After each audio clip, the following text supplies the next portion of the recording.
Bapak Ibu sekalian, mari kita menyanyi sekali lagi lagu ketiga, ayat pertama untuk mempersiapkan diri mendengar firman. Tak kalah di dalam ibadah kita ya, sedikit kita tentang, saya tidak ekspor tentang musik, tetapi untuk kita membawa merenungkan sekali lagi. Beberapa saat ini saya belajar untuk sekali lagi melihat terus studi perbandingan antara bedanya mimbar dengan tempat performa. Sekarang gereja-gereja karismatik yang radikal semakin liar. Performa yang ditunjukkan di mimbar bukan lagi dulu ada yang namanya penari altar dan segala macam, lalu musik dan segala macam. Saudara, sekarang tidak hanya itu, bahkan rap dan segala macam. Yang paling gila lagi di Amerika, baptisannya itu kayak lompat, apa itu? Lompat, orang kalau senam yang lompat di air itu loh.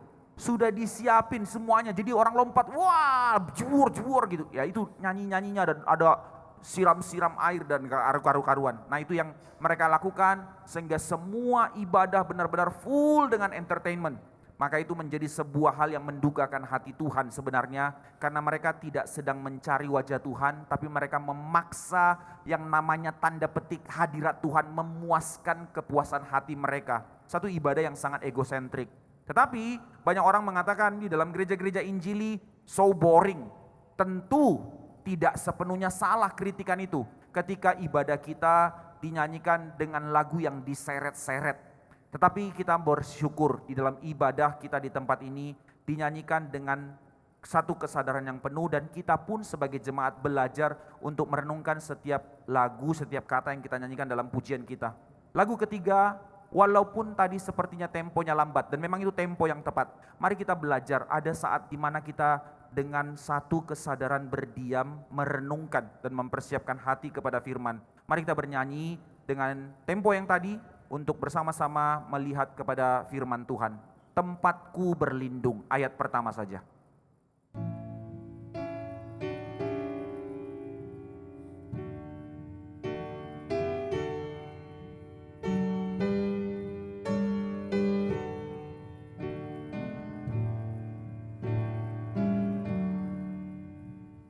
Bila jiwaku susah bergejolak,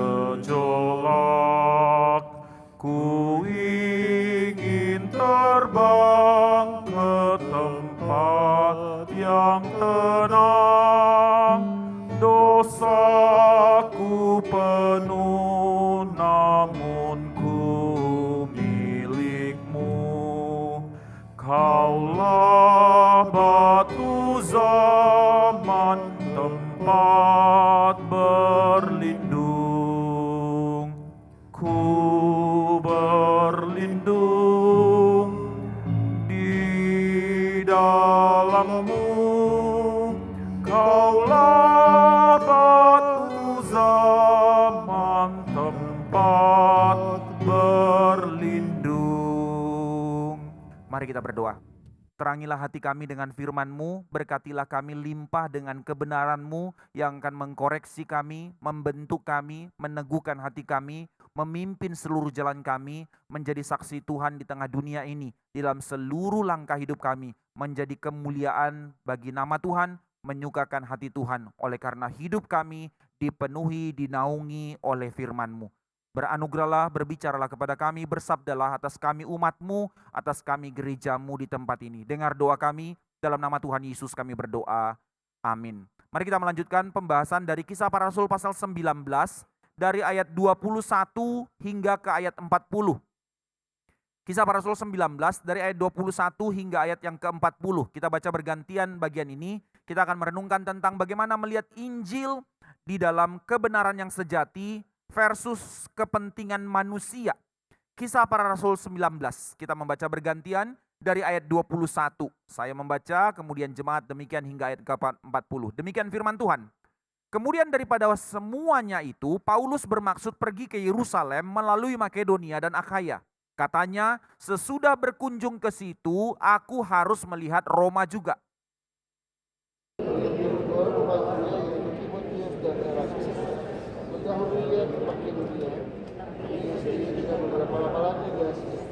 Kira-kira pada waktu itu timbullah huru-hara besar mengenai jalan Tuhan.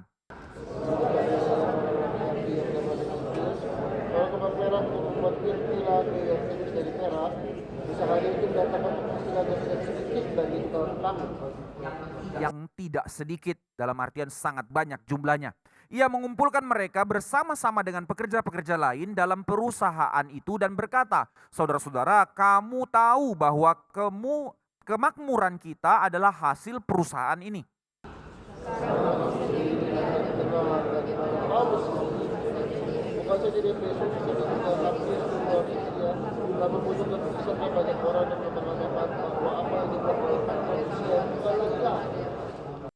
Dengan jalan demikian, bukan saja perusahaan kita berada dalam bahaya untuk dihina orang, tetapi juga kuil Artemis, Dewi Diana, Dewi besar itu, berada dalam bahaya akan kehilangan artinya. Dan Artemis sendiri, Artemis yang disembah oleh seluruh Asia dan seluruh dunia yang beradab, akan kehilangan kebesarannya. Meluaplah amarah mereka, lalu mereka berteriak-teriak katanya, setelah Artemis Dewi orang. Seluruh kota menjadi kacau dan mereka ramai-ramai membanjiri gedung kesenian serta menyeret Gaius dan Aristarchus, keduanya orang Makedonia dan teman seperjalanan Paulus. Paulus mau pergi ke tengah-tengah rakyat.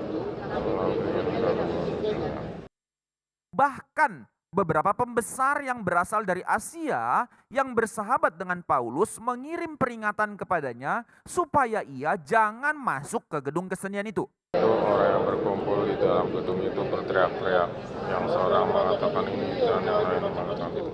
Sebab kumpulan kacau balau dan kebanyakan mereka tidak tahu untuk apa mereka berkumpul. Lalu seorang bernama Alexander didorong ke depan oleh orang-orang Yahudi. Ia mendapat keterangan dari orang banyak tentang apa yang terjadi. Segera ia memberi isyarat dengan tangannya dan mau memberi penjelasan sebagai pembelaan di depan rakyat itu.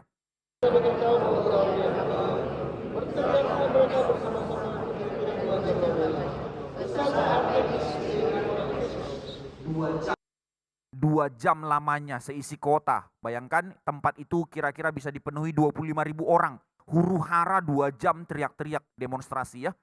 Akan tetapi panitera kota menenangkan orang banyak itu dan berkata, hai orang Efesus, siapakah di dunia ini yang tidak tahu bahwa kota Efesuslah yang memelihara baik kuil Dewi Artemis yang maha besar maupun patungnya yang turun dari langit. Hal itu tidak dapat dibantah karena kamu tenang dan menentukan belum. Sebab kamu telah membawa orang-orang ini ke sini, walaupun mereka tidak merampok kuil Dewi kita dan tidak menghujat namanya. Jadi jika Timotius dan orang-orang yang ada pengaduan kepada seseorang bukanlah yang sedang jadi antara kedua belah pihak mengajukan pertanyaan di situ. Dan jika ada suatu yang lain yang kamu kehendaki, baiklah kehendakmu itu diselesaikan dalam sidang rakyat yang sah. Bahwa kita menemukan luar yang lain, karena tidak ada alasan yang dapat kita temukan untuk membenarkan kumpulan yang kacau. Dan dengan kata-kata itu, ia membubarkan kumpulan rakyat itu. Bapak Ibu sekalian, di dalam 1,5 tahun lebih perjalanan MRI Sunter, kita telah memberikan seri eksposisi kisah para rasul yang bertujuan menjadi dasar kita menjalankan gereja ini. Kita sama-sama bertumbuh di sini. Pengurus juga masih menjadi pengurus yang sementara di dalam proses menjalankan atau memulai kembali MRI Sunter. Nah karena itu seluruh jemaat, seluruh pengurus dan hamba Tuhan, saya bergumul di dalam pergumulan untuk melakukan seri eksposisi ini. Untuk kiranya semangat dari kisah para rasul ini yang menjadi dasar kita menjalankan kehidupan kita sebagai gereja di tempat ini. Memangnya apa yang mau kisah para rasul katakan sebenarnya? Karena tema besar dari kisah para rasul adalah tentang tema kerajaan Allah. Dan tema kerajaan Allah di muka bumi adalah datang dan nyata melalui hadirnya gereja. Itu sebab melalui kisah-kisah yang ada di dalam kisah para rasul dari pasal 1, mulai dari hari Pentakosta sampai kepada kisah para rasul pasal 28. Ini bukan tentang kisah sejarah semata, Ini bukan kisah tentang tokoh-tokoh yang dipakai Tuhan sebagai kisah-kisah superhero, tetapi ini kisah gereja. Bagaimana perjalanan orang-orang yang berjalan di dalam Tuhan, bergumul mengerjakan apa yang menjadi kehendak Tuhan, untuk menyatakan menggenapi kehendak Tuhan di tengah-tengah dunia melalui gereja. Jadi setiap kota-kota yang kita baca, itu merepresentatifkan kehadiran kota, gereja demi gereja di kota-kota tersebut. Bagaimana pergumulan gereja sangat real di dalam benturan, di dalam konflik, cara pandang, isu teologis, tantangan dari zaman dan seterusnya. Maka motif yang samalah yang saya rindukan untuk kita sama-sama terus belajar bertumbuh di tempat ini. Tentu akan mulai ada momen-momen di mana rasanya bosan. Lah kenapa selalu tentang itu lagi, gereja lagi, penginjilan lagi. Kami juga punya pergumulan eksistensial sebagai jemaat. Kenapa itu tidak dilayani? Kenapa itu tidak dijawab? Bukan tidak dijawab, tapi bersabarlah untuk kita boleh terus belajar melalui melihat kepada Injil, melalui melihat kepada apa yang menjadi rencana dan kehendak Allah, melalui kita menyadari status kita sebagai gereja menjadi bagian dari kerajaan Allah, melalui menyadari apa yang menjadi panggilan Allah yang begitu besar dalam kehidupan kita, maka disitulah kita bisa belajar mengerti bagaimana menjalani kehidupan kita dengan benar.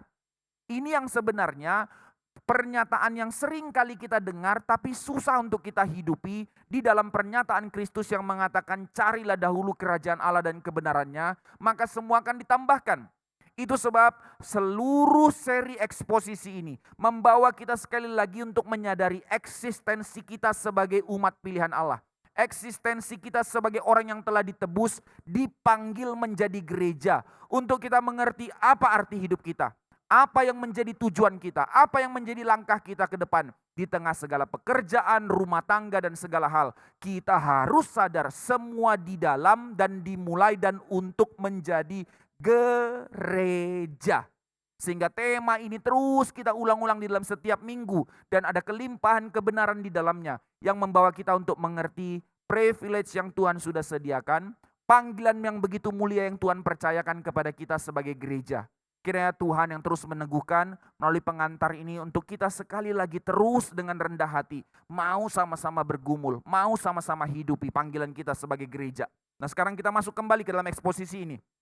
Di dalam Kisah Para Rasul 19 dari perikop sebelumnya, dari ayat 1 sampai ayat yang ke-20. Kita telah melihat bagaimana kuasa Injil itu telah bekerja di kota Efesus, sebelumnya di Korintus, sebelumnya di Filipi, dan daerah-daerah Eropa pertama kali dilayani di dalam perjalanan misi kedua Paulus. Maka kita melihat ada penolakan di berbagai tempat, tapi ada perkembangan pelayanan di berbagai tempat. Kurang lebih di Korintus, Paulus tinggal 1,5 tahun. Dan sekarang dia tinggal di Efesus 2 tahun plus 1 tahun lagi. Keliling juga ke kota-kota kecil di sekitar Efesus. Walaupun base campnya tetap di Efesus. Jadi kurang lebih 3 tahun dia di Efesus. Maka kita melihat di kota di mana tempat salah satu keajaiban dunia di situ. Yaitu kuil Dewi Artemis ada begitu besar. Justru di situ Paulus bisa sebebas-bebasnya mengabarkan Injil. Ini peristiwa yang kita lihat tadi. Menarik saudara-saudara sekalian, tadi dikatakan di situ bahwa siapa yang tidak tahu bahwa kota kita ini adalah pusat penyembahan Artemis, karena kata panitera kota ya, untuk menenangkan huru-hara itu tadi. Bahkan mereka mengatakan bahwa patung Dewi Artemis yang di situ itu turun dari langit. Dan memang benar secara penyelidikan arkeologi masih ada batunya, itu meteor yang jatuh ke bumi dan tepat di situ dan bentuknya kayak lekuk-lekukan manusia, tapi ya dicocok-cocokin lah, yaitu Dewi Diana, Dewi Artemis. Kan kita tahu Dewi Diana itu dewi kesuburan dan yang ditandai dengan bentuk payudara yang banyak gitu ya, maka batu itu ya dicocok-cocokin ya imajinasi manusia lah ya. Nah makanya itu yang menjadi pusat penyembahan mereka karena turun dari langit, mereka percaya itu langsung diberikan oleh sang dewa. Nah ini realitasnya. Tetapi di tengah kondisi kota yang begitu besar, dengan sistem pendidikan yang begitu bagus, dengan filsafat yang begitu bagus, seni yang begitu bagus, perpustakaan terlengkap di dunia, dan segala fasilitas dan sistem perdagangan Efesus menjadi miniaturnya Roma yang menjadi begitu megah. Akan tetapi Tuhan bekerja begitu besar lewat Paulus di sana. Maka dua contoh yang paling nyata dari kuasa Allah yang bekerja di Efesus, kita lihat dari perikop sebelumnya. Di ayat 10 dikatakan, semua penduduk Asia mendengar firman Tuhan. Tidak hanya Efesusnya, Efesus menjadi pusatnya, lalu sentralnya, lalu kota-kota di sekitarnya di Asia kecil seperti Kolose, sekitar situ, Hierapolis, Laodikia dan beberapa kota yang lain. Semua kota-kota ini belanjanya ke Efesus. Jadi orang-orang itu datang ke pusat perdagangan, di situ pelabuhan besar, lalu nanti kembali ke kota mereka masing-masing. Makanya mulai dari Efesus selama 2 tahun Paulus mengajar di ruang kuliah Tiranus. Semua orang Asia kecil itu sudah mendengar Injil. Saudara, ini bukan kalimat gampang. Bagaimana mungkin itu bisa terjadi? Dikatakan juga itu orang Yahudi dan orang Yunani. Ini menekankan tentang universalitas Injil sebagi semua orang. Setiap kali ada konsep satu agama itu tertekan kepada satu kesukuan, satu suku bangsa. Tapi pertama kali di dalam sejarah dunia ada satu sistem agama, tanda petik, yang menekankan konsep universalitas. Bahwa ditawarkan bagi semua orang, bagi seluruh latar belakang, dari seluruh status sosial dan etnis. Maka anugerah Allah dicurahkan bagi seluruh bangsa. Tuhan tidak pandang bulu. Ini menjadi satu berita yang aneh bagi zaman itu. Kok bisa? Tidak ada kriteria darah tertentu. Tidak ada kriteria dari status sosial tertentu. Tidak ada kriteria dari suku tertentu. Tapi kepada setiap orang ditawarkan berita Injil. Berita Injil tidak terbendung oleh kuasa apapun. Justru di dalam catatannya dikatakan waktu Paulus mengajar di ruang kuliah Tiranus itu sekolahan. Loh, kok bisa Paulus di situ? Dia hanya bisa pakai itu either disewa atau ya memang dikasih gratis. Kemungkinannya sewa karena mereka harus bertanggung jawab. Tetapi hanya bisa dipakai di luar jam sekolahan. Maka mereka sangat, filsafat Yunani sangat memikirkan untuk pikiran terbaik dipakai dalam waktu yang terbaik. Jadi sekolah mereka itu benar-benar pagi-pagi. Karena seluruh dari res yang segar langsung belajar filsafat. Belajar. Jadi dari pagi sampai jam 11 siang. Mereka terus belajar. Selesai itu break. Jam 11 sampai jam 4 itu mereka ngapain? Ngaso. Bagi orang-orang pinter, cendikawan, para filsufnya itu, nanti mereka makan, setelah makan itu ada bobok siangnya. Setelah bobok siangnya ada gymnya. Jadi mereka itu gimnastik. Mereka bukan hanya filsuf-filsuf yang kolesterol asam urat duduk-duduk nggak tahu ngapa-ngapain. Bahkan dicatat kemungkinan besar Plato itu badannya itu six pack, olahragawan sejati, begitu ya. Nah, di dalam hal ini tradisi yang mereka ikuti. Jadi jam 11 sampai jam 4 itu makan, istirahat, olahraga. Nanti jam 4 balik lagi, belajar lagi sampai menjelang hari baru yang di dalam antara menuju malam sudah kembali ke rumah. Itu sebab jam 11 sampai jam 4 sore itu bukan prime time. Itu waktu sepi. Lah siapa di situ? And yet Paulus memilih kesempatan itu dan dia mulai mengajar di situ. Gak kebayang ya, baru mengajar 1 hari, siapa yang datang? Ya paling orang-orang Yahudi yang masih ada ikut sama dia atau dari orang-orang yang telah mengalami urapan Roh Kudus dari yang sebelumnya, yang kira-kira 12 orang dari muridnya Yohanes Pembaptis itu. Mereka ikut, oke, belajar. Dan 2 hal yang bisa kita bayangkan di sini. Bayangkan selama 2 tahun dari jam 11 sampai jam 4. 5 jam setiap hari selama 2 tahun. Paulus ngomong apa ya? Gak kepikir loh saudara, gak kepikir. Seluruh perjanjian lama dikuasai di pikirannya, dia bisa bertanya jawab.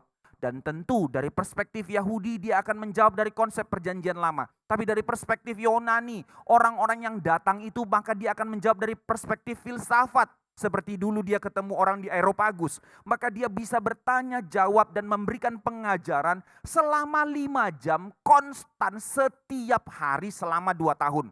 Ini yang pertama.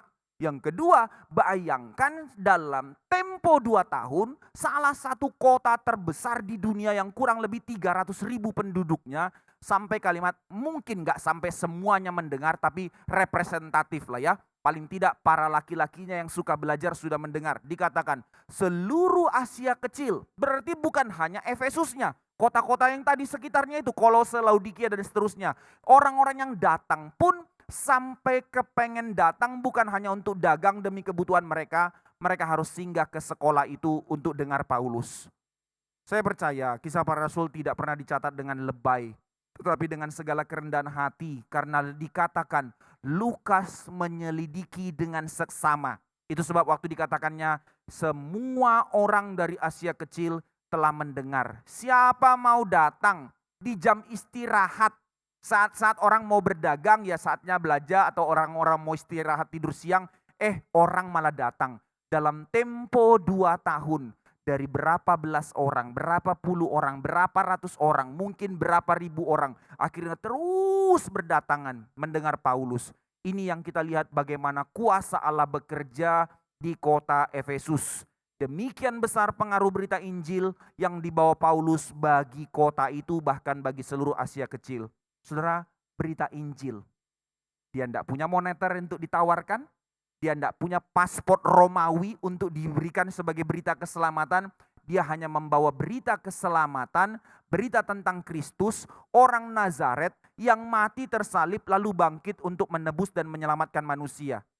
Dalam konteks kita sekarang kita bersyukur. Tapi dalam konteks mereka saat itu, di tengah-tengah segala tawaran pagan, dewa-dewi yang sangat spektakuler. Apalagi di dekat sekolah itu ada satu kuil yang begitu raksasa. Penyembahan Dewi Artemis. Tidak masuk akal berita ini. And yet 2 tahun semua orang tidak dipaksa mendengar. Semua orang rela datang ke sekolah itu untuk mendengar. Dan yang kedua, pengaruh terbesarnya apa? Setelah dengar seisi kota, sengaja Lukas mencatat, pengaruh kedua terbesar dari kuasa Injil terjadi pertobatan besar-besaran, yaitu di mana orang-orang meninggalkan kehidupan lama mereka yang telah mereka hidupi selama ini. Itu tidak gampang. Mau tinggalkan semua, konsekuensinya berarti habis semua. Saudara ingat, konsep hidup mereka tidak ada yang pernah lepas antara agama, kepercayaan, dan ekonomi. Waktu saya percaya apa, saya tinggalkan itu, berarti saya tinggalkan ekonominya. Karena saya kerja berdasarkan penyembahan terhadap dewa itu. Dikatakan di sini kita hanya baca bahwa mereka mengumpulkan seluruh buku-buku sihir mereka untuk dibakar. Sesederhana itu ya sudah. Jangan lupa saudara, itu pengharapan mereka, itu pekerjaan mereka, itu hidup mereka. Jadi kalau itu dibakar, besok kerja apa? Besok hidup bagaimana? Besok sembah siapa? Melakukan apa? Tidak tahu. And yet mereka mengambil keputusan itu. Ini yang terjadi. Satu perubahan radikal terjadi di kota itu. Efesus mengalami pertobatan dan banyak orang mengumpulkan buku-buku sihir mereka dan langsung dibakar. Satu performa, pertunjukan yang begitu spektakuler yang tidak ada di tempat gedung kesenian. Gedung kesenian menawarkan teater sandiwara, peperangan, biasanya seperti jenderal-jenderal besar ditunjukkan mengalahkan perang dan segala macam. Itu yang ditawarkan di teater. Tapi hari ini tidak ada pertunjukan itu. Tapi ini bukan satu drama, ini bukan satu cerita omong kosong. Ini sebuah kehidupan yang real. Ada orang-orang gila membakar masa depan mereka, membakar seluruh pengharapan mereka untuk besok hidup bagaimana tidak tahu. Ditampilkan di depan seisi kota. Bakar. Terjadi perubahan radikal oleh karena Injil. Menarik saudara-saudara sekalian, lucunya, bagi saya ini lucu, tidak tahu jemaat lucu atau enggak ya. Sengaja Lukas mencatat taksiran jumlah uang dari buku-buku yang dibakar itu. Kenapa bagi saya ini lucu? Ngapain harus ditulis? Kurang kerjaannya sudah, bakar selesai. Taksiran harga buku itu ditulis oleh Lukas. Dikatakan, seluruh buku yang dikumpulkan itu 50.000 uang perak. 1 keping perak itu upah harian pekerja di Efesus. Jangan salah saudara, pendapatan per kapita penduduk paling tinggi pada saat itu di Efesus karena kota paling mewah, perdagangan di situ. Ya kayak di Indonesia Cikarang lah ya. Berapa UMR-nya? Kurang lebih 6 juta atau 7 juta per bulan gitu-gitu ya. Kalau di mereka itu upahnya itu harian. Let's say lah upah tukang kita harian di sini. Ya 150 atau 200 ribu per hari kan ya. Ini 1 keping perak, 1 hari upah kerja. 50 ribu berarti 50 ribu hari kerja. Berarti ini upah 167 tahun kalau dibagi 300 hari saja setahun bagi 50 ribu, 167 tahun. So kurang lebih jumlah yang dibakar itu 7 sampai 10 miliar rupiah kalau diuangkan sekarang. Pertanyaannya, poin Lukas mau tulis ini apa? Ngapain tulis-tulis kayak gini? Mau pamer pertobatan kuasa Injil? Oh tidak saudara sekalian, justru ini menjadi pengantar untuk teks perikop yang kita baca berikutnya tadi. Yaitu apa? Ketika Injil itu berdampak finansial, maka di situ akan muncul masalah. Nah itu yang Lukas mau kasih tahu. Dari dampak kuasa Injil pasti akan muncul masalah. Dan ini yang kita soroti dari perikop yang kita baca. Bagaimana Injil yang sejati itu berdampak. Tidak hanya secara eksistensi personal dari setiap orang yang mengalaminya. Tapi Injil itu berdampak bagi keberadaan kota. Injil itu berdampak bagi keberadaan dunia. Itu sebab ketika kita menerima pengajaran ini, mau membawa kita kepada kesadaran lagi. Bagaimana Injil itu berdampak dalam diri kita, bagaimana Injil itu berdampak dalam gereja kita, dan bagaimana Injil itu berdampak melalui gereja kita bagi dunia.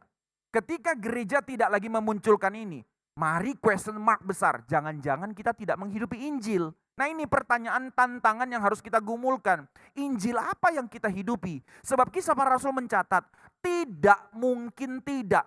Injil yang sejati, yang diberikan Allah kepada kita, pasti berdampak bagi dunia. Mari kita perhatikan. Untuk sehari ini kita akan melihat 3 tanda Injil yang sejati, yang dinyatakan Allah di tengah dunia melalui perikop yang kita baca. Tadi kita hanya lihat huru hara. Lalu sampai ayat 40 dikatakan ceritanya. Tapi di balik kisah yang kita baca ternyata Lukas mau mengekspresikan tentang 3 tanda Injil yang sejati. Apa saja itu?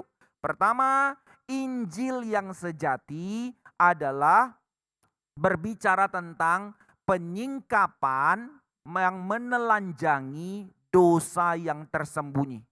Kuasa Injil bukan kuasa yang meninabobokkan, tapi Injil yang sejati adalah terang yang menyingkapkan, yang menelanjangi dosa-dosa bahkan sampai kepada yang tersembunyi. Kedua, apa tanda Injil yang sejati? Injil yang sejati adalah berita yang mendatangkan perlawanan dunia. Injil yang sejati pasti memunculkan respon perlawanan dari dunia. Dan yang ketiga, tanda Injil yang sejati, bahwa di mana Injil yang sejati diberitakan, di situ kedaulatan Allah bekerja. Ini yang kita mau renungkan.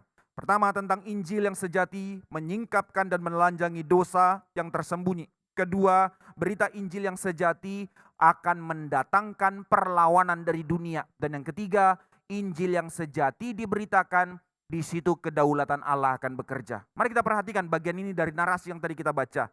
Tentang Injil yang sejati, yaitu terang yang menyingkapkan, yang menelanjangi dosa yang tersembunyi. Ini yang muncul dari ayat 23 yang kita baca tadi. Kira-kira pada waktu itu, sebenarnya Paulus sudah rasa selesai. Dia mau tinggalkan Efesus, dia mau segera balik ke Yerusalem sebelum hari Pentakosta. Tetapi karena masih ada waktu yang dia hitung panjang, maka dipersiapkannya lah dulu jalan ke sana supaya orang di sana tahu. Maka diutusnya 2 rekannya ke sana terlebih dahulu mendahului dia. Tetapi ketika itu terjadi muncullah huru hara, dikatakan di situ huru hara mengenai jalan Tuhan. Kata mengenai jalan Tuhan ini berbicara tentang orang yang disebut sebagai pengikut Kristus. Jadi dulu kita sudah lihat di Tesalonika disebut mereka pertama kali Kristen. Ejekan kan ya. Tapi di kota-kota lain kata itu belum common. Jadi kata yang masih common pada saat itu, orang-orang yang mengikut Yesus Nazaret itu disebut sebagai pengikut jalan Tuhan. Maka muncullah huru-hara tentang orang-orang Kristen. Apa yang terjadi sama mereka, apa yang mereka lakukan. Nah, makanya itu diwakili oleh seorang, siapa tadi namanya? Saya lupa lagi. Demetrius yang memprovokasi, mengatakan bahwa orang-orang Kristen inilah pengacau di kota Efesus, bahkan di seluruh Asia Kecil katanya. Nah, ini yang terjadi kan ya. Maka ayat 26 dikatakan ketika pemberitaan Paulus, ini provokasinya Demetrius, mengatakan bahwa apa yang dibuat oleh tangan manusia itu bukanlah Allah, bukanlah dewa. Ini yang menjadi alasan kemarahan mereka. Karena mereka pembuat patung, lah kalau dibilang yang mereka buat itu bukan dewa, berarti ini cuma barang mati, ini membuat usaha kita hancur dong. Maka ini yang menjadi alasan huru-haranya. Tapi Demetrius itu pinter. Nanti apa yang diproposnya di depan, yang di belakangnya terselubung. Saudara ingat kan ya, bahwa Efesus sekali lagi pusat penyembahan Dewi Artemis atau Dewi Diana. Dewi Artemis bahasa Yunaninya, Dewi Diana di dalam bahasa lainnya. Kuilnya adalah 7 keajaiban dunia, sudah hancur, puing-puing, tapi masih ada batu-batunya di atas bukit, tapi bisa bikin batu sebesar itu, nggak tahu bagaimana caranya ya. Begitu jeniusnya mereka membangun itu. Sehingga menjadikan Efesus itu bukan hanya menjadi pusat penyembahan Dewi Diana, tetapi sekaligus menjadi pusat industri keagamaan. Karena orang berpikir bagaimana supaya Dewi Diana itu terus memberkati kami. Karena dia Dewi kesuburan. Maka bawa patungnya ke rumah kami. Supaya keciprat nih dari kuilnya, keciprat ke patungnya, nanti patungnya dibikin di rumah kami, maka rumah kami itu terus terberkati. Itu sebab industri pembuatan patung perak. Nggak boleh sembarangan. Menunjukkan kemewahan, maka terbuat dari perak. Patung perak itu kurang lebih kecil-kecilan seperti itu, dibawa semuanya, itu menjadi industri komoditi yang sangat besar di Efesus.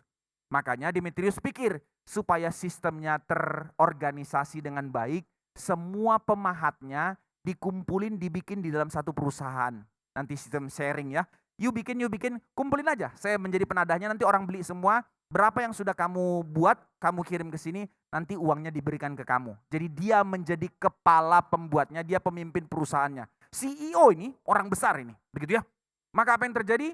Ketika dengan pemberitaan Paulus, dia sudah hitung-hitungan. Makin banyak orang meninggalkan agama Dewi Artemis dan menjadi Kristen.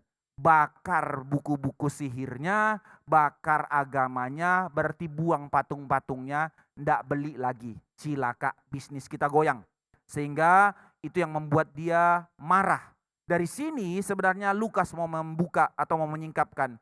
Bukan hanya membongkar tentang dosa penyembahan berhala di kota Efesus, tapi sebenarnya melalui kisah ini Lukas mau mencatat, Injil membongkar dosa keserakahan di dalam hati manusia. Saudara perhatikan ya, inilah motif agama. Semua orang beragama, semua point out-nya sebuah kesadaran antroposentrik. Saya mau beragama atau saya mau melakukan apa demi kepentingan saya. Semacam orang beragama demi masuk surga. Semacam orang beragama demi berkat materi. Atau ada orang yang tidak mau beragama. Semacam orang mau menjadi ateis. Semua point out-nya adalah kepada diri. Saya mau apa? Itu sebab jika keimanan kita menjadi Kristen pun didasari oleh ini. Saya mau percaya Yesus supaya saya mati masuk surga. Itu agama saudara. Itu bukan kekristenan. Ini yang dibongkar oleh Injil justru. Makanya tawaran Injil seperti itu bukanlah Injil yang sejati. Kita kembali. Tetapi Injil yang sejati itu menyingkapkan atau menelanjangi dosa. Ketika Injil berdampak, ketika Injil diberitakan, itu menjadi satu hal yang berdampak mengubahkan kota. Bukan hanya personal pribadi, tapi mengubah kota. Dikatakan banyak orang meninggalkan praktek sihir dan berhala. Hal ini akhirnya berdampak mengancam kepentingan ekonomi para tukang-tukang pembuat patung Dewi Artemis. Ingat saudara-saudara sekalian, motif ini selalu terjadi di dalam pengabaran Injil. Mulai dari mana? Dari Yesus kan ya. Ketika Yesus di bait Allah, dia menghancurkan bisnis penjualan kurban yang sebenarnya itu bisnis para imam, membuat imam makin kaya. Tidak hanya Yesus, Karena Yesus membongkar, memporak-porandakan bisnis mereka, mereka marah. Aling-aling tuduhannya Yesus bidat, tapi sebenarnya hanya karena dapur mereka yang terganggu. Para Saduki, para Farisi, imam-imam yang sebenarnya tidak pernah kompak karena ini urusan ekonomi bersaing. Akhirnya bisa bersatu untuk matikan Yesus. Demikian juga Paulus di kota Filipi. Waktu dia menginjili seorang budak perempuan ahli nujum. Diusir setannya, akhirnya tidak bisa lagi memikirkan tentang bisnis tuannya. Ekonomi mereka terganggu, maka mereka bikin huru hara untuk mematikan Paulus. Sekarang terjadi lagi di kota Efesus. Selama 2 tahun, Cheng Li tidak ada masalah. Lu mau koar-koar di sekolah itu silahkan. Tapi evaluasi setelah 2 tahun. Banyak pengikut Kristus tinggalin ini. Mati ekonomi kita. Daripada ekonomi kita yang mati, dia yang kita matikan. Nah ini yang terjadi. Realitas dosa di tengah-tengah dunia. Agama hanya menjadi kedok bagi manusia. Agama hanya menjadi topeng dalam hati manusia. Tetapi yang sebenarnya keserakahan dan kepentingan ego dirilah yang menjadi Tuhan dalam hati manusia. Saudara, ini realitas yang begitu mengerikan di tengah-tengah manusia berdosa. Inilah realitas yang ada di sekitar kita. Mungkin itu orang tua kita, mungkin itu keluarga kita. Di dalam kesalehan, ketaatan mereka beragama. Semua demi kepentingan diri yang egois. Tetapi Injil telah membongkar dan menelanjangi berhala di dalam hati manusia. Injil telah mengkoreksi, bahkan menelanjangi segala kedalaman berhala dalam hati kita. Berhala religiuskah? Agama dibongkar oleh Injil. Berhala ekonomikah, harta kepentingan diri telah dibongkar oleh Injil. Berhala sosialkah atau kepemilikan, entah itu tentang anak kita atau tentang keluarga kita menjadi berhala kita. Yang menjadi pusat di hati kita. Injil bekerja untuk mengkoreksi dan membongkar semua ini. Inilah Injil yang sejati. Sekali lagi dalam poin pertama ini. Apa arti Injil yang sejati? Injil yang sejati bukanlah berita yang menina-bobokkan manusia. Injil yang sejati bukan berita yang memberikan efek fly, senang, damai, tenang. Injil yang sejati bukan membawa kepada kepuasan diri. Tidak pernah Injil demikian. Itu sebab ketika Injil-Injil yang demikian yang terus berkembang di zaman ini menjadi satu hal yang menjijikkan di hadapan Tuhan. Sekali lagi seperti yang tadi di awal saya jelaskan. Saudara, di dalam krisis zaman, tantangan terbesar bagi para pemuda dalam semangat zaman yang terus meneriakkan tentang freedom, kebebasan. Maka Injil yang menegur dosa tidak punya tempat bagi anak-anak muda. Tapi Injil-Injil prosperity yang menawarkan kebebasan, kenyamanan, kenikmatan, ini yang laku. Saya tidak bilang kita boleh santai, ya sudahlah pemuda hilang. Justru ini menjadi tangisan kita. Tetapi sekaligus kita tidak menjadi orang yang terus nyinyir mengkritisi, tapi kita aware akan tantangan ini. Itu sebab pemuda-pemudi lari kepada tawaran-tawaran yang demikian. Tapi sekali lagi, itu bukan Injil. Justru Injil yang sejati membongkar dosa. Ya, siapa yang suka, siapa yang mau? Nggak enak. Ditelanjangi itu paling nggak enak. Dipermalukan itu paling nggak enak. Makanya akhirnya dikait-kaitkan. Apa-apaan orang Kristen taunya cuma menghina, membuli, disamakan lagi dengan membuli. Gilanya manusia ya. Jangan salah mengerti. Bukan berarti Injil tidak memberi efek damai. Tidak, tentu Injil akan membawa damai. Itu janji Tuhan. Tetapi saudara-saudara sekalian, ini yang harus kita mengerti. Damai yang sejati yang diberikan Injil hanya bisa terjadi melalui terlebih dahulu Injil itu membongkar, menelanjangi seluruh dosa kita, mengeluarkan seluruh borok kita untuk diisi dengan kebenaran yang memberi damai yang sejati. Itu Injil. Jadi bukan damai di depan, tetapi dampak dari kuasa Injil yang membongkar justru memberi damai yang sejati. Maka inilah Injil yang sejati, bukan manipulasi emosi. Bukan janji manis pemuasan keinginan diri manusia. Itu agama. Dan sekarang itu diadopsi dalam gereja, begitu gilanya. Itu makanya Paulus terlalu, orang anak muda sekarang bilang terlalu keras terlalu cerewet bilang terkutuklah orang yang mengabarkan Injil yang lain. Tetapi justru itulah berita. Ketika terang Injil datang, seluruh dosa harus dibongkar. Saudara sekalian, ini yang menjadi perenungan bagi kita pada hari ini. Sebagaimana kota Efesus yang megah, tetapi hidup mereka penuh dengan penipuan rohani. Demikian Injil membongkar, demikian juga Injil membongkar hidup kita yang sejujur-jujurnya terlalu banyak penipuan rohani dalam hati kita. Even bahkan saking menjadi sebuah pola dan kebiasaan, kita tidak tahu lagi bahwa kita telah menipu diri kita sendiri. Di dalam studi tentang gerakan-gerakan atau ajaran-ajaran sesat di dalam kekristenan itu ada 2. Yang semacam dengan inisiatif melakukan penipuan. Ini ada film-film tentang gerakan-gerakan kuasa penyembuhan di Amerika itu difilmkan yang memang menipu dengan aktif. Ada satu dulu hamba Tuhan di Indonesia yang melakukan itu. Sudah mati dia. Setiap kali dia bikin KKR selalu sudah dibuat settingnya. Saya tahu di sudut sana ada yang baju merah sedang cancer. Memang, karena tadi duduknya diundang semua sudah diatur duduknya. Tiba-tiba langsung, lu kok tahu? Nah, hal-hal yang kayak gini. Nah, itu yang namanya dengan inisiatif menipu. Tetapi ada jenis yang kedua yang sepertinya kasihan. Kalau kita dengar kasihan, tapi ini yang lebih goblok gak karu-karuan. Dengan tidak sadar ditipu dan aktif akhirnya menipu dengan tipuan yang sudah menipu dirinya. Orang-orang yang merasa cinta Tuhan mendengar penipu-penipu seperti ini tadi. Lalu serahkan diri menjadi hamba Tuhan. Lalu dia menipu orang lain dengan tipuan yang sudah menipu dirinya. Tapi dia tidak dengan maksud aktif seperti tadi. Si penipu yang tahu itu palsu lalu menipu. Ini tidak tahu dia ditipu lalu menipu.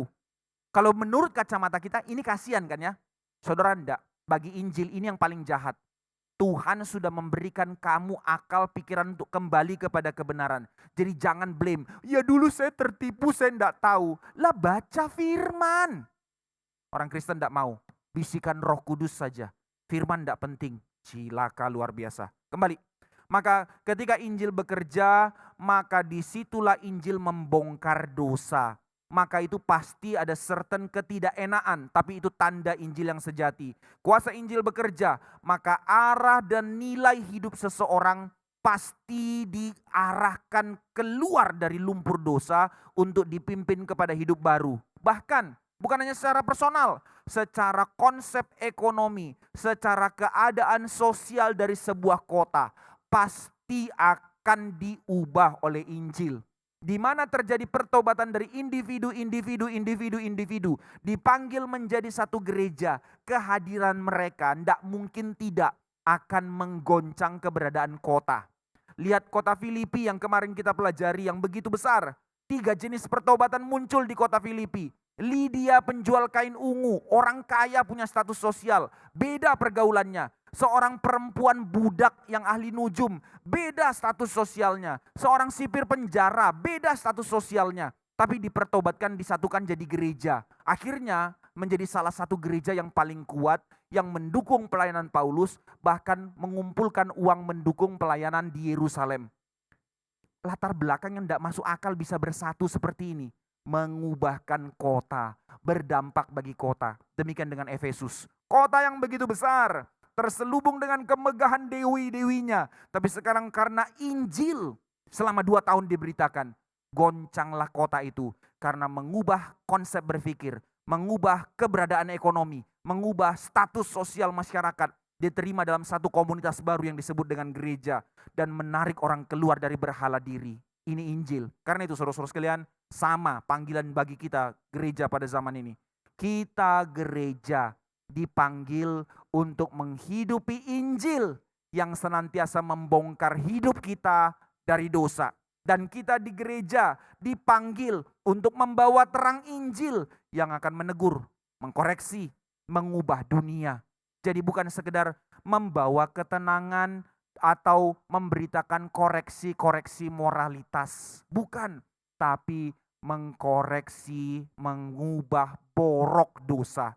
Seperti luka saudara, kalau sudah borok dia, gak ada itu luka langsung diobati. Justru itu dikorek dahulu. Bahkan ada sistem yang mengatakan kalau udah lukanya itu begitu dalam, sengaja dikasih ulat-ulat untuk makan semua lukanya itu. Ada sistem medis kayak gitu kan ya.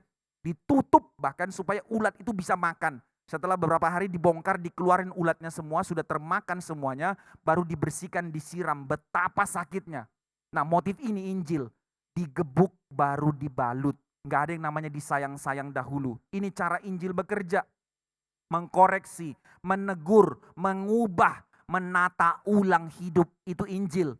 Maka dengan kesadaran dan pengertian yang benar akan dosa yang begitu kotor, inilah maksud Injil diberitakan. Baru orang bisa menyadari akan kebutuhan akan Kristus. Kalau orang tidak menyadari dosanya, maka dia hanya lihat Kristus menjadi suplai pemberikan berkatnya. Tapi kalau dia sadar akan keberadaan dosa yang begitu busuk dalam hatinya, disitulah dia boleh benar-benar mengerti arti Kristus sebagai juru selamatnya. Makanya tidak bisa beritakan kebenarannya tanpa menghancurkan kebodohannya. Makanya di dalam motif itu ada dekonstruksinya, ada rekonstruksinya. Ini Injil. Tetapi poin saya mau mengatakan di sini sekali lagi apa? Saudara, mari kita merenungkan bagian ini untuk diri kita juga.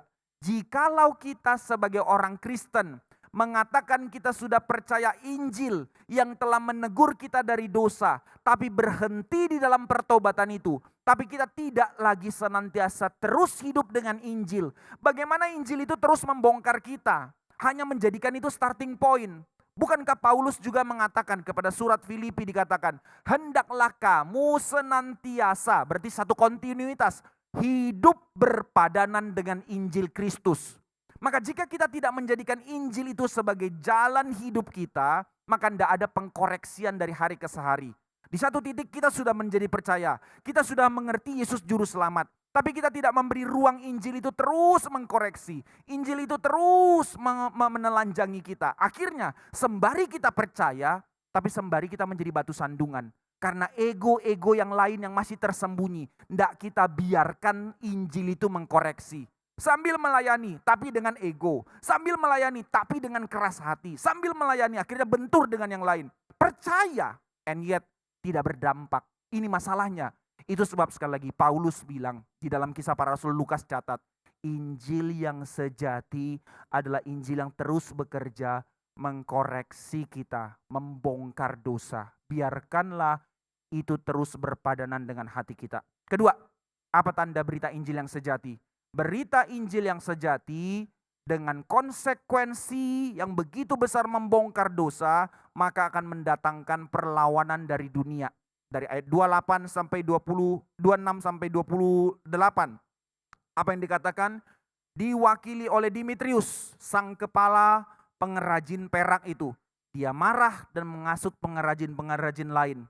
Reaksinya apa? Maka reaksi keras yang muncul karena kebanggaan religius mereka terancam. Nah, di sini pintarnya Dimitrius ya. Memang di awal dia bilang, ini kalau terus ekonomi kita terganggu nih. Maka mulailah gelisah para pemahatnya. Setelah gelisah kumpulin orang, mulai provokator. Provokatornya apa? Dia beritakan yang dibuat tangan manusia itu bukan dewa, bukan Tuhan. Berarti dia menghina dewa kita. Yang diproposnya dewanya bukan ekonominya. Ya, inilah manusia berdosa ya. Sehingga ketika Injil diberitakan, muncullah perlawanan, bahkan tekanan, baik dari sosial, baik dari ekonomi, maupun dari politik. Tiga-tiganya langsung bekerja.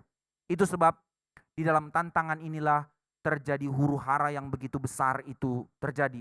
Dicatat bahwa banyak yang ikut seisi kota berkumpul, ditarik, diarak ke bagian tempat pertunjukan itu. Di tengah pinggir pantai itu yang bisa diisi 25.000 itu. Siapa yang datang? Seisi kota ribut. Bahkan sengaja Lukas mencatat banyak yang ikut bahkan gak tahu ngapain. Ikut-ikutan aja. Hanya gara-gara diprovokasi, menghina dewa kita, langsung ngamuk. Kan gitu gampang ya. Sekarang banyak orang terlalu gampang ditunggangi kayak gitu. Apa namanya, pasukan nasi bungkus. Kasih modal nasi bungkus ribut. Demo gak karu-karuan. Saya tidak bilang semua demo itu pasti demikian. Tapi dalam hal ini catatan itu dicatat di dalam Kisah Para Rasul. Mereka ikut-ikutan, gak ngerti tujuannya apa. Masa yang fanatik hanya sedang menunjukkan pada kita pembaca pada saat ini melalui catatan Lukas menunjukkan bahwa inilah realitas dunia, saudara-saudara sekalian. Ini bukan hanya terjadi 2000 tahun lalu, sampai saat ini. Kalau orang sudah fanatik terhadap sesuatu hal, maka dia akan menolak hal yang lain. Ketika dia sudah mencintai sesuatu hal, yaitu yang namanya ya, kalau sudah jatuh cinta, tai kambing rasa coklat. Itu lumrah, umum. Apalagi dalam konteks agama. Maka mereka menolak Injil dengan emosi, dengan kebingungan, tapi tanpa kebenaran. Bahkan Lukas catat 2 jam teriak-teriak demo. Tapi mereka tidak tahu apa yang mereka ributin. Ribut aja karena provokasi. Inilah simbol dari dunia yang menolak berita kebenaran dengan teriakan emosi, tapi tidak tahu apa yang mereka sedang teriakkan. Saudara, berapa banyak orang menganiaya orang Kristen? Nggak tahu kenapa. Sudah, aniaya aja karena diprovokasi. Berapa banyak orang yang akhirnya ikut demo-demo hancurkan gereja, tolak perizinan gereja dan segala macam. Bahkan baru-baru ini yang terjadi di daerah apa itu? Tempat rumah retreat. Siapa yang mengeluh sekarang? Lingkungan sekitar. Kenapa? Mereka yang dipekerjakan selama ini dengan adanya rumah-rumah retreat. Keluarga mereka jadi tukang bersih di situ, jadi tukang masak di situ. Sekarang rumah retreat makin ketakutan. Tenaga kerja, usaha, ndak ada. Mereka mau cari kemana? Makanya mereka di satu pihak rumah-rumah datang. Tapi kalau sudah datang sang provokator atas nama Tuhan, mereka takut mundur lagi. Ya mirip kayak kasus Ahok dulu lah ya. Yang pilih Ahok tidak boleh dikuburkan. Wah luar biasa, kalau mati nggak boleh dikuburkan. Takut masuk neraka dan segala macam. Nah ini provokasi dengan atas nama agama. Dunia tidak tahan melihat terang Injil yang membongkar dosa. Sehingga ketika Injil diberitakan, muncul penolakan, bahkan pemberontakan, tekanan, perlawanan. Itu sebab hal ini membawa kita kepada kesadaran panggilan kita sebagai gereja. Bapak Ibu dengar berita ini. Sebagai gereja tidak dipanggil untuk menjadi orang-orang populis, popularitas, untuk mencari penerimaan dunia atas kita. Kita tidak dipanggil untuk menjadi gereja dengan demikian. Tetapi panggilan kita sebagai gereja yang ditegur, dikeluarkan dari dosa untuk hidup bagi Kristus. Maka disitulah kita dipanggil untuk setia kepada Allah. Untuk berjalan dalam kebenarannya dan memberitakan Injilnya. Otomatis saudara, konfirmasinya, dunia akan menolak kita. Dunia akan menolakmu. Maka ini menjadi panggilan. Bukan berarti cari-cari siapa yang tolak saya ya, bukan. Tetapi jika kita belum memberitakan, memilih untuk menghidupi Injil dengan standpoint yang benar saja, itu telah membuat kita ditolak oleh dunia. Yohanes 15 ayat 19 Yesus berkata, dunia membencimu karena aku. 2 Timotius 3 ayat 12 Paulus kasih tahu kepada Timotius, engkau akan menderita aniaya karena Injil. Injil yang sejati adalah berita yang konfrontatif. Saudara, kalau engkau mengatakan engkau menghidupi Injil, bagaimana engkau berhadapan dengan dunia? Adakah Injil itu engkau hidupi sehingga standpoint hidupmu konfrontatif dengan dunia? Saya tidak bilang, hati-hati ya, jangan jadi orang yang mencibir. Karena dalam Injil selalu hina orang lain, lalu bilang, saya menderita karena Injil. Tuhan bilang, enyalah kau mempermalukan Tuhan. Bukan. Tetapi karena engkau menghidupi Injil di dalam hidupmu, engkau berkata tidak kepada dosa yang common di dalam lingkunganmu. Di situ engkau sudah dikucilkan oleh dunia. Itu panggilan, memang itu panggilan kita. Maka jika kita menjadi orang yang mengatakan kita menerima Injil, and yet di dalam kehidupan kita di tengah dunia kita tetap sama dengan dunia, Injil apa yang kau hidupi? Yesus yang mana yang kau percayai? Jangan sembarangan. Maka panggilan kita ketika Injil telah kita hidupi, otomatis kita dipanggil untuk menjadi pengganggu kenyamanan dunia yang berdosa. It's your calling. It's your calling. Dan dari sini kita melihat perlawanan terhadap Injil bukanlah tanda kegagalan. Berarti justru dengan kita punya standpoint hidup di dalam Injil, dunia melawan kita, itu tanda Allah sedang bekerja di dalam kita dan melalui kita. Melalui cara yang demikian, kita semakin dimurnikan, semakin segambar dengan Kristus, dan melalui tantangan yang demikian, kita dipanggil untuk mengkonfirmasi kesaksian Injil menjadi shalom bagi dunia. Akan tetapi, saudara-saudara sekalian, kita dipanggil dengan kuasa. Karena itu jangan kaget dan jangan bimbang di dalam Injil yang kita hidupi, di dalam Injil yang kita alami, maka karena itu dunia menolak kita. Entah di tempat kerjamu, entah di lingkunganmu, atau bahkan di keluarga besarmu. Hanya gara-gara engkau memilih untuk mengikut Kristus dengan standpoint yang benar, dunia akan menjauhimu. Jangan kaget, itu konsekuensi panggilan. Akan tetapi sekali lagi, di dalam kuasa Allah yang menyertai, maka Tuhan memanggil kita untuk menghidupi Injil dengan hikmat, dengan kasih dan kebenaran, supaya kita bisa menjadi saksi Tuhan. Perhatikan, menerima Kristus sebagai Tuhan dan Juru Selamat itu satu hal, tapi menerima Kristus untuk menjadi saksi, Tuhan mau menyertai kita dengan kuasa. Apa arti kuasa? Bahwa Tuhan mau memimpin kita dengan hikmat, dengan cinta kasih dan kebenaran. Itu sebab di dalam surat Timotius Paulus mengatakan, kabarkanlah Injil dengan penuh kesabaran, cinta kasih, dan kebenaran. Hikmat di situ. Jadi bukan asal barbar banting saja segala sesuatu. Enggak. Di satu sisi kita harus memberitakan Injil dengan ketegasan. Enggak boleh kompromi. Jangan kompromikan Injil. Hidupi kekudusan. Secara radikal kita hidup di dalam kekudusan menolak dosa. Dan secara radikal kita berani menegur dosa. Ini panggilan kita. Menantang manusia kepada pertobatan keluar dari dosanya. Konsekuensinya kita tidak disukai karena hal itu. Ya enggak apa-apa, ini panggilannya. Tetapi di sisi yang lain, ketahuilah saudara-saudara sekalian, somehow kita pegang kalimat ini sebagai orang GRII, tapi kita lupa aspek yang lain sebagai pembawa kasih. Kita dipanggil untuk membawanya dengan cara menghidupi cinta kasih dan kekudusan. Sehingga dunia tidak mampu menuding kita dengan segala kesalahan kita. Tidak akan ada alasan dunia akan mengatakan balik, munafik lu. Berapa banyak kita orang Kristen selalu gampang tegur orang lain. Dan ketika kalimat ini muncul dari mereka, cut discussion. Yaitu apa? Allah, lu aja kayak gini munafik. Nggak bisa pertanggungjawabkan. Itu sebab panggilan Injil tidak hanya menegur dosa. Tapi terlebih dahulu kita menghidupi cinta kasih dan kekudusan dalam kehidupan kita. Tentu di dalam panggilan mengabarkan yang Injil dengan cara demikian. Di dalam panggilan kita menjadi saksi Tuhan di dalam pekerjaan kita dengan cara yang demikian. Akan ada konfrontasi. Akan ada potensi kemarahan dan hinaan dari orang lain. Tetapi kita tetap mengerti. Kita tidak dipanggil menjadi pemberi proklamasi yang berisik, tukang kritik. Kita tidak dipanggil untuk suka membantah hanya demi memenangkan perdebatan. Tapi kita dipanggil dengan cinta kasih. Tidak kompromi, menegur dosa, membawa orang kepada Kristus dengan hidup yang terus kita berjuang hidup dalam kekudusan. Ini panggilan kita. Terakhir ketiga, apa tanda Injil yang sejati? Injil yang sejati pertama berarti menjadi Injil yang mengkoreksi manusia dari dosa. Kedua, Injil yang sejati akan mendatangkan konfrontasi perlawanan dari dunia. Tetapi yang ketiga, di tengah-tengah tantangan yang akan terjadi di dalam kehidupan Injil yang kita hidupi, ada anugerah, ada berita pengharapan. Apa itu?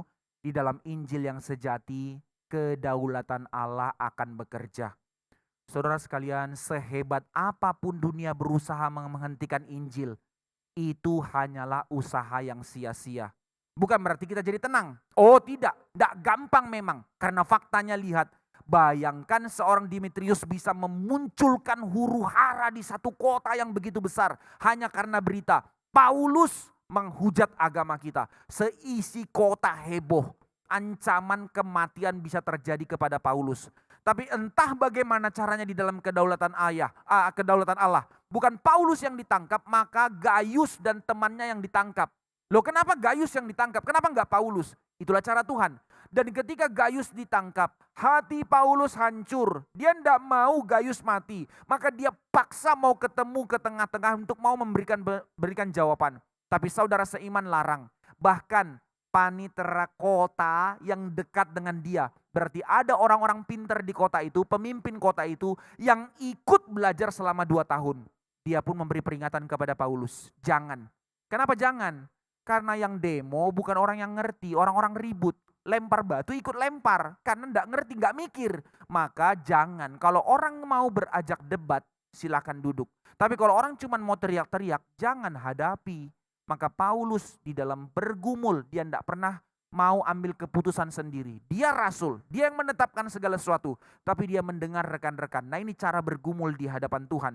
Maka itu sebab Paulus akhirnya tidak maju.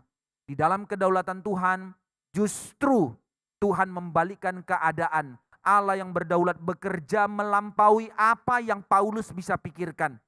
Tuhan justru tidak memakai orang-orang yang sudah diselamatkan. Bukan memakai gereja untuk menenangkan. Siapa yang dipakai Tuhan?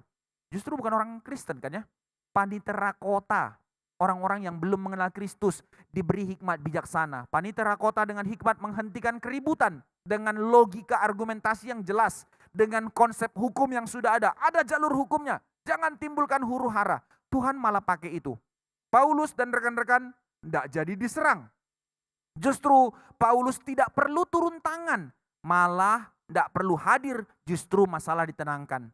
Tentu dalam hal ini, sekali lagi, Gaius dan Aristarchus itu diseret. Itu sudah penderitaan. Paulus tidak mau mereka menderita. Ini Tuhan bekerja. Dan memang ini menjadi langkah untuk babak selanjutnya nanti. Walaupun hari itu Paulus tidak didera. Tapi dari situ Paulus sudah mengerti.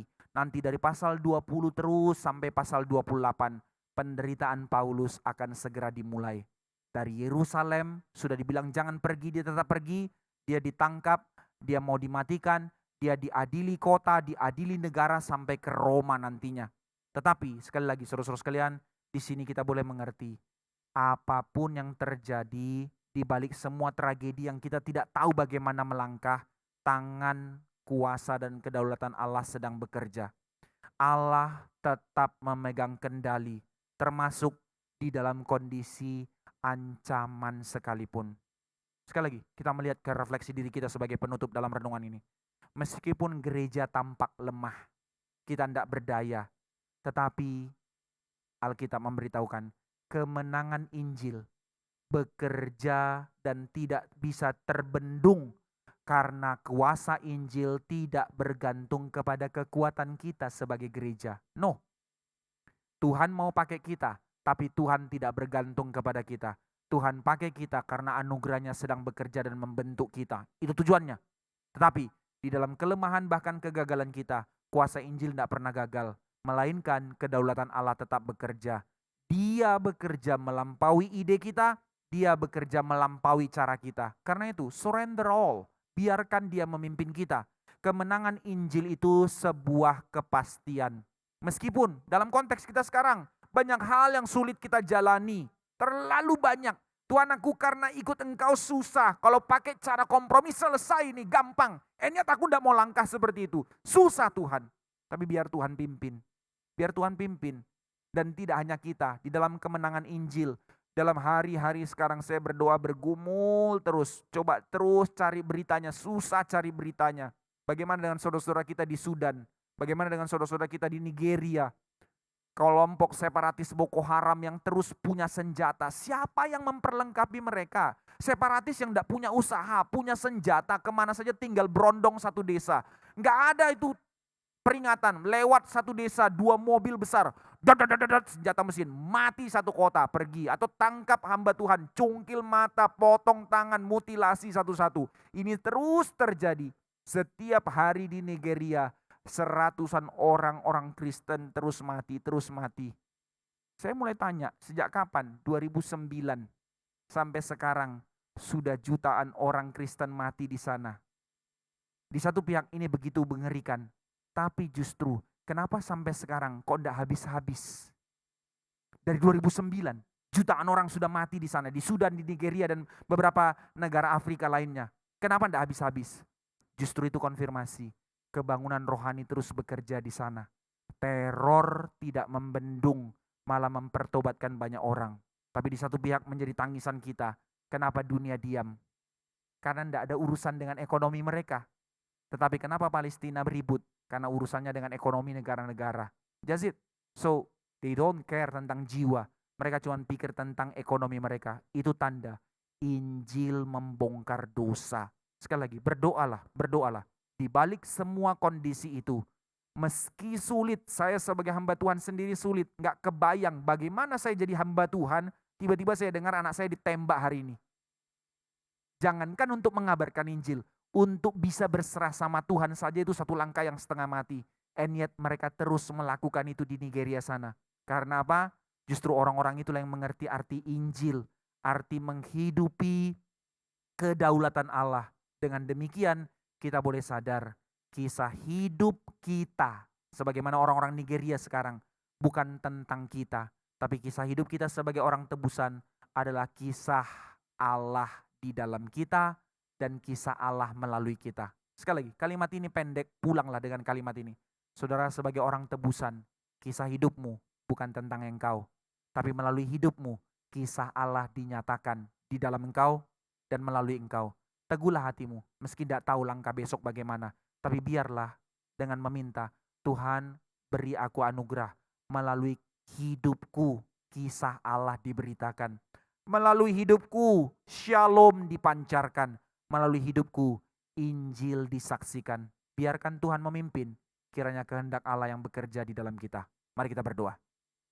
Bapa Sorgawi, kami mohon belas kasih-Mu. Satu berita yang menjadi satu pengulangan pola repetisi yang dituliskan oleh Lukas. Terus membawa kami kepada satu kelimpahan progresif mengerti bagaimana kuasa Injil bekerja, bagaimana gereja semakin bertumbuh, dan bagaimana dunia diterangi melalui hadirnya kerajaan Allah di tengah-tengah dunia lewat gereja. Sekarang pada zaman ini, pada saat ini, kerajaan Allah pun masih terus dinyatakan lewat kami gerejamu. Tuhan sadarkan kami, privilege yang begitu besar ini, kemuliaan yang begitu besar ini, Tuhan percayakan kepada kami. Kiranya kami tidak menjadi orang-orang yang bodoh, kiranya kami tidak menjadi orang-orang yang tergelincir kepada jalan hidup dunia yang mendukakan hati Tuhan. Tapi beri kami hati kesadaran, panggilan kami sebagai saksi-Mu, panggilan kami sebagai umat pilihan-Mu, panggilan kami untuk membawa shalom ke tengah-tengah dunia, melalui Injil yang kami hidupi, melalui Injil yang terus mengkoreksi kami dari dosa, memurnikan kami, dan untuk memanggil kami menjadi saksi yang membawa pulang orang berdosa kembali kepada Allah. Tuhan sertailah kami, di tengah pekerjaan kami, di tengah rumah tangga kami, di dalam seluruh aspek hidup kami, supaya sungguh biar Injil kebenaran firman Allah yang memimpin kehidupan kami. Biar kiranya seluruh kehidupan kami menjadi kehidupan yang menyenangkan hati-Mu senantiasa. Dengar doa kami, dalam nama Tuhan Yesus kami berdoa.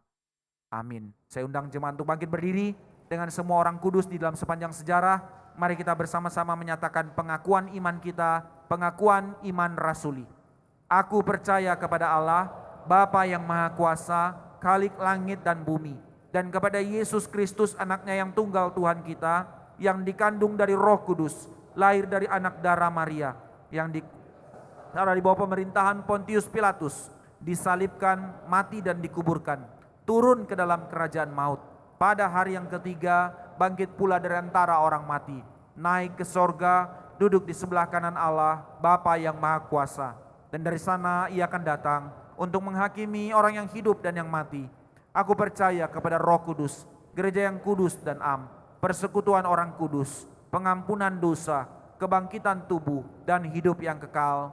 Amin. Dengan tetap berdiri, kita berdoa untuk satu topik doa. Mengingat seluruh hamba-hamba Tuhan yang menderita, para misionaris yang ditangkap, baik di China, yang tidak tahu hidup mereka, anak-anak mereka dipaksa dididik oleh komunis. Demikian juga dengan saudara-saudara kita di Nigeria, di Sudan yang terus terancam kematian oleh separatis Boko Haram yang terus menembaki orang Kristen. Mari kita berdoa minta belas kasih Tuhan atas gereja Tuhan di sana. Kita berdoa buka suara bersama. Bapa Sorgawi, kami bersyukur, kami menikmati kebebasan, menikmati Engkau sebebas ini di tempat ini. Kiranya kami tidak menjadi orang-orang yang degil dan menikmati dalam keegoisan kami. Sembari kami belajar bersyukur dan kami mengingat saudara-saudara kami. Dan menangis memohon belas kasih-Mu atas orang-orang pilihan-Mu. Kepada hamba-hamba-Mu yang rela menderita bahkan mati. Untuk di China sekarang, gereja Sion, hamba-hamba Tuhan mereka puluhan ditangkap.